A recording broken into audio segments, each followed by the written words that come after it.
This is the Golden Triangle drag strip where Don Garlits came every weekend to race in his home territory in Florida. Every winter, the guys from up north, when it was cold, would come to Florida and try and beat the king of drag racers. This is Swamp Rat 1, probably the most famous dragster in history, at its home track, both Don and Ed competing every weekend. Swamp Rat 1 was just beginning the career of Don Garlits, who has become the most famous name in the world when it comes to drag racing. I faced him every week as the flagger, and we both had little games we played, and it sometimes became quite tense.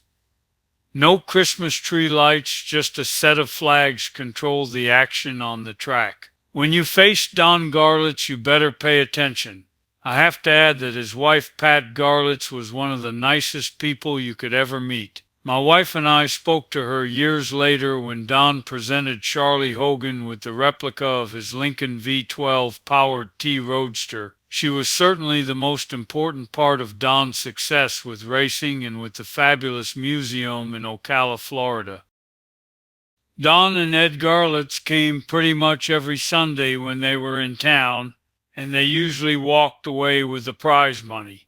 Don's garage in Tampa was just a few miles away.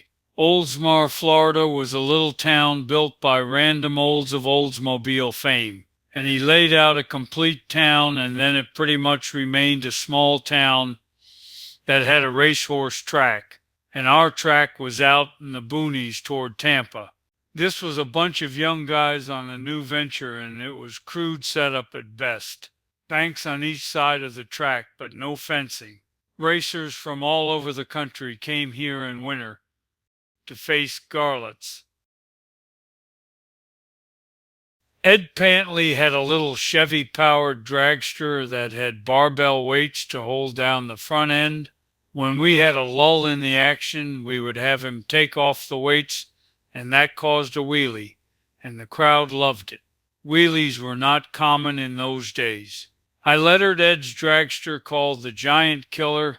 He was a great guy and a friend. The Dragmaster team of Dodd and Martin came all the way from California to run against the Swamp Rat. Quite famous for their dragster frames, and this was an experimental car. It was very innovative for the time and one of the first instances of a dual engine. Relations between Garlits and the club weren't always easy. The Blockbusters ran the drag strip and also put on an annual car show in Clearwater, Florida. Don Garlits was in the car show in 1959. Don Garlits and Art Malone were two of the great drivers to run at this little track out in the cow pasture among the alligators. Unfortunately, the noise from the track caused the cows to quit giving milk. I was 19 when I was the flagger, driving a 55 T-Bird and dating the runner-up to Miss Clearwater, Florida. It was a good time. Several records were set here, but weren't recognized because we weren't NHRA recognized. This was known as the Freightliner and was owned by Buzzy Hager, who was president of the Blockbusters. This strip was run by the Blockbusters Car Club of Clearwater, Florida, and I was secretary of that club. Club members came out every Sunday for free to run the strip and received nothing. That is seldom recognized. Larry Davis and I were the flaggers, and this was in the day before Christmas trees. The announcer up in the booth was R.C. Gauze, and he remains a friend to this day.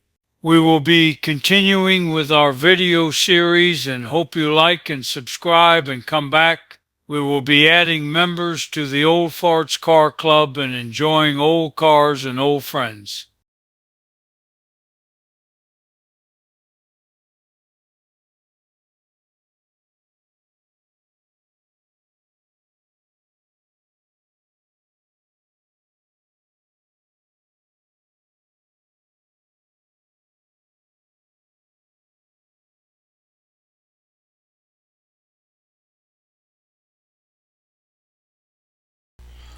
I'm fortunate that I took these pictures that day so we would know what it was like back in the day at this great little strip.